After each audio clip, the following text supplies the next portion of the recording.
নমস্কার বন্ধুরা, সুধা কিচেনে সবাইকে স্বাগত। চলে এসেছি আজকে একটি জমজমাট রেসিপি নিয়ে। দেখুন, আজকে আমি সুজি দিয়ে সুজির ফিঙ্গার বানিয়ে দেখাবো, তাই স্কিপ না করে পুরো ভিডিওটা কিন্তু আপনারা দেখতে থাকুন আমি কিভাবে এই সুজির ফিঙ্গার রেসিপিটা বানাই।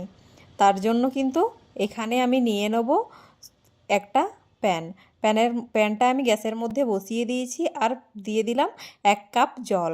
আমি কাপ মেপে কিন্তু জলটা দিলাম, আপনারা যে কোনো কিছু মেপে জল কিন্তু দিতে পারেন। ওই কাপ মেপেই কিন্তু আমি সুজিটাও দিয়ে দিচ্ছি 1 কাপ মতো। এইখানে 1 কাপ জল দিয়েছি, তাই 1 কাপ সুজি দিলাম। আপনারা যে পাত্রে নেবেন সেই পাত্র অনুযায়ী জল আর সুজির মাপটা সমান সমান করে নেবেন।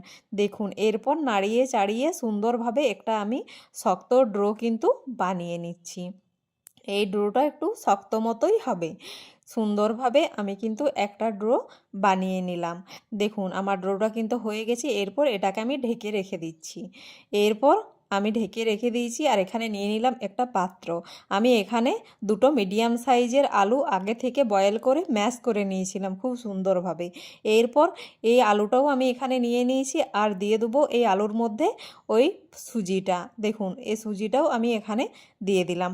এরপর দিয়ে দেবো এখানে স্বাদ মতো লবণ।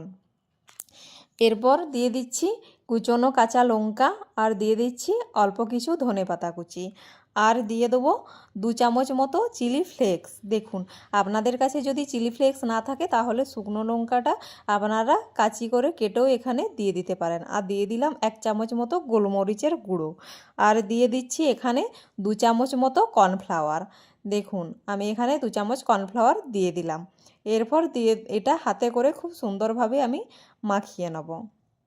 দেখুন, এটা আমি খুব সুন্দরভাবে কিন্তু হাতে করে মাখিয়ে নিলাম। এটা একটু শক্ত মতো ডো হবে, তাহলে কিন্তু ফিঙ্গারগুলো পারফেক্ট হবে যদি শক্তভাবে এই ডোটা বানানো যায়। দেখুন, আমি হাতে করে খুব সুন্দরভাবে ডোটা বানিয়ে নিচ্ছি। এক আটার রুটি করতে যেরকম তৈরি করি সেরকম ডোই কিন্তু আমি এখানে বানিয়ে নেব। দেখুন, এটি কিন্তু চায়ের সাথে বিকেলের নাস্তা হিসাবে খেতে কিন্তু পুরো জমে যায়, দারুণ লাগে খেতে, অসাধারণ। আপনারাও কিন্তু জলদিভাবে এটি বানিয়ে নিতে পারেন। এরপর দেখুন, আমি এখানে নিয়ে নিলাম সাদা তেল 2 চামচ মতো। এরপর তেল দিয়েও এটি খুব ভালোভাবে আমি মাখিয়ে নিচ্ছি। দেখুন, আমার সুন্দর কিন্তু একটি ডো রেডি হয়ে গেল। আমার ডো কিন্তু পারফেক্টভাবে রেডি হয়ে গেছে। এরপর আমি অল্প কিছু হাতে করে নিয়ে নেব। দেখুন, আমি যেরকম ফিঙ্গারে শেপ দেবো তার জন্য অল্প আমি নিয়ে নিলাম এই মিশ্রণটা। এরপর দেখুন, হাতে করে এরকম লম্বালম্বি করে আমি ফিঙ্গারের শেপটা দিয়ে দিলাম। আপনারাও কিন্তু এটি সহজভাবেই করে নিতে পারবেন। দেখুন, ঠিক এরকমভাবে আমি সবগুলোই কিন্তু একে একে বানিয়ে নেব। একটা বানিয়ে আমি আপনাদের দেখিয়ে দিলাম। এরপর আমি দেখুন সবগুলো কিন্তু একইভাবে বানিয়ে নিয়েছি, দেখতে পাচ্ছেন। দেখতে কিন্তু অসাধারণ লাগছে। এরপর গ্যাসের মধ্যে আমি কড়াই বসিয়ে দেবো তেল গরম করার জন্য। দেখুন, আমি তেল বসিয়ে দিয়েছিলাম, তেলটা কিন্তু হাই ফ্লেমে আমি খুব ভালোভাবে গরম করে নিয়েছি। এরপর দেখতে পাচ্ছেন আমি কতটা ঠিক গরম করেছি। এরপর একে একে আমি কিন্তু এই ফিঙ্গারগুলো তেলের মধ্যে ছেড়ে দিচ্ছি।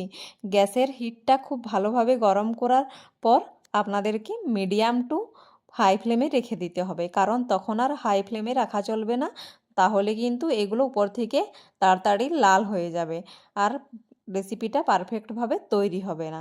তার জন্য আপনারা মিডিয়াম টু হাই ফ্লেমে এগুলো ভেজে নেবেন। দেখুন, আমি এগুলো এরপর কালারটা চেঞ্জ করে খুব সুন্দরভাবে ভেজে নিচ্ছি। দেখতে পাচ্ছেন আমার কিন্তু কালারটা অনেকটাই চেঞ্জ হয়ে গেছে।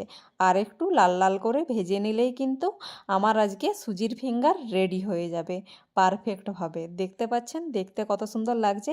এটা কিন্তু খেতেও অসাধারণ লাগবে। আপনারা অবশ্যই চটজলদি নাস্তা হিসেবে এটি কিন্তু বানিয়ে নিতে পারেন।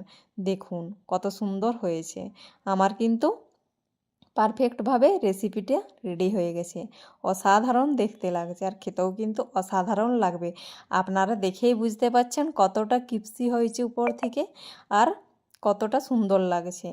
যদি আমার রেসিপিটি ভালো লেগে থাকে অবশ্যই আমার চ্যানেলটিকে সাবস্ক্রাইব করে দেবেন এবং লাইক, ফলো, শেয়ার, কমেন্ট করতে একদমই ভুলবেন না। ফিরে আসছি নিত্য নতুন রেসিপি নিয়ে। ততক্ষণ ভালো থাকুন, সুস্থ থাকুন, সাবধানে থাকুন।